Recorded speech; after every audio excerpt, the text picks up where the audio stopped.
Shalom, Dieu vous bénisse, content d'être avec vous et je pense qu'on va encore s'édifier toute cette semaine. Je veux cette semaine parler de la force de la parole de Dieu qui forge nos convictions.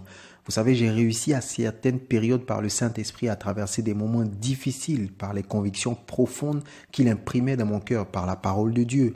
Le Seigneur dit à Jérémie en Jérémie 29 verset 11, « Car je connais les projets que j'ai formés sur vous, projets de paix et non de malheur, afin de vous donner un avenir et de l'espérance. » C'est un texte qui est connu, très souvent cité, mais n'oublions pas le contexte. Le Seigneur parle par Jérémie à des gens qui sont captifs, esclaves, donc en souffrance. Il leur dit par Jérémie que malgré ce qu'ils sont en train de subir en ce moment et qu'ils vont encore connaître pour quelques années, il va les restaurer parce qu'il a des bons projets pour eux. En fait, on voit souvent des gens se plaindre de leur situation difficile parce que Dieu a dit qu'il a des projets de paix, mais eux sont en train de souffrir. Pourtant, la phrase est adressée à des esclaves. C'est ça le contexte en réalité. Pris donc dans son contexte, cette parole du Seigneur est un véritable encouragement quand nous sommes face à des moments difficiles parce qu'au final, les projets de Dieu pour nous sont des projets de paix.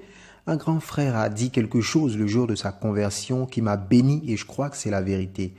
Avec une conviction forte comme nous donne ce texte de Jérémie, il a dit « Seigneur, je ne sais pas où tu m'emmènes, mais s'il y a une chose dont je suis convaincu, c'est que tu ne vas pas me faire de mal. » Oui, parce qu'au final, les projets de Dieu pour nous sont les meilleurs.